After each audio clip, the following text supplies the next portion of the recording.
Alright, welcome back mga ka-Johnny. Nandito nang pumuli ang new lingkod ka-Johnny ng Johnny Tortilla at ito ang Johnny Depp. Usapang utang, usapang ola. So, meron ako maraming good news sa inyo ngayon mga ka-Johnny para sa lahat ng mga ola victims. This coming week, magkakaroon tayo ng mass filing. Kung sino yung mga ola victims dito na sumusuportan sa subscribe, naka-follow dito sa ating YouTube channel, pati sa Facebook. Kung sino man yung mga nais sumama at mag-file na kayo ng mga reklamo doon sa mga ola na ng haras at ng abuso sa kanila, ay maaari po tayong pumunta sa PNP Camp Crame ng August 29, Martes. Alas 10 ng umaga, doon po magkita-kita kung sakaling gusto nyo pong mag-file ng mga reklamo. Pati na rin yung mga nabiktima ng mga buraburagang, kung sakali screenshot nyo, save nyo, tapos ipaprint nyo yung mga naging mga transactions, kung paano kayo naloko ng mga buraburagang, kung paano kayo na biktima ng mga ola. Lahat yun mga kanyan ipaprint ninyo para iyon ang ipapasa ng complaint ng mga ola victims doon sa PNP para makapag-file tayo ng complaint at tawag doon ng kaso para may sampa ito ulit. Panibago na mass file nito mga kanyan. Sana marami tayong mahikayat ngayon, mas maganda, mas marami, mas there are powers in numbers mga ka-Johnny. Sabihin mas marami, mas maganda, mas pakikinggan tayo siguro na. So siguro ang target sana mas mahigit pa doon sa nakaraan na pagpunta natin doon sa PNP nung last ng June, di ba mga ka-Johnny? Sana mas higit pa roon sa 50 katao. Sana mas marami pa ang sumama para mas marinig ng gobyerno yung hinaing ng mga biktima. Yung mga tunay na biktima mga ka-Johnny, yung mga lihitimo, hindi mga pabiktima. Yung mga dyan, huwag natin isali yung mga pabiktima dyan, baka doon magamit lang yung mga benepisyo ng mga tunay na mga biktima ng mga ola mga ka-Johnny. So meron pa akong isa pang good news this week. Magsisimula na pong pag-usapan at magkaroon ng parang meeting or something na ipapasa ng mga batas against all abusive lending mga ka-Johnny.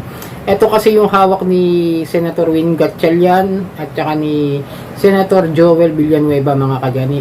Ito yung binakita ko sa inyo nakaraan, yung resolution number 626 na kailangan nilang ipag-usapan para magkaroon sila ng batas na mas magiging matibay at magkakaroon ng mas malinaw na mga parusa laban sa mga mapang-abusong online lending apps. Ito ipakita ko sa inyo yung niya.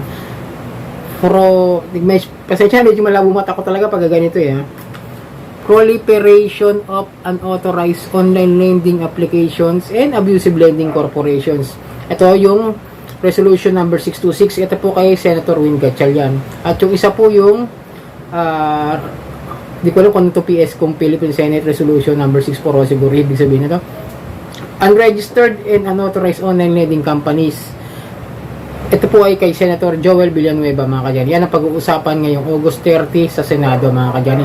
Medyo talagang good news ito para magkaroon ng mas matibay at mas magandang panukala laban sa mga online lending apps. Di lang dapat tsaka mga ka-Johnny, medyo may lang ko. Dapat kahit hindi mga unauthorized, kahit kasi mga authorized loan sharks alam niyo naman mga ka-Johnny, kahit nakarehistro na sila ay mapang-abuso pa rin yung iba at sobrang interest, hindi lang basta doble, parang triple pa yung kanilang pinapato ng mga interest. Sana maging question din yan sa gagawing Senate investigation ng Senado ngayong darating na August 30 mga ka-Johnny. Siguradong good news po ito para sa mga ola victim, pero sana tulungan nyo rin po kami sa araw na ito. Mag-hashtag po kayo sa Senate, yun lang magiging tulong. Punta po kayo sa Facebook ni Mr. Perfecto Bardalio at ni Madam Kikay Bautista para makita yung mga hashtag na kailangan natin gawin sa Miyerkules. Hashtag lang naman natin yun naman kung sakali hindi kayo makapunta sa PNP Camp Crame at yung malalayo, yun ang magiging daan o magiging tulong na lamang ng mga nasa ibang lugar na hindi kayo makapunta dito sa NCR. Pero kung mga taga NCR lang naman po kayo, tula naman po kayo mga ginagawa, free yung mga oras ninyo sa araw na yan mga ka-Johnny, yung August 29 sa Martes, alas 10 sa PNP Camp Crame tumungo na lamang tayo rito at magkaroon tayo ng pagsama para magkaroon tayo ng boses na mas marinig pa ngayong malapit ang matapos ang Agosto, ay mas mapakinggan tayo bago magpasok ang taong buwan ng September mga ka-Johnny.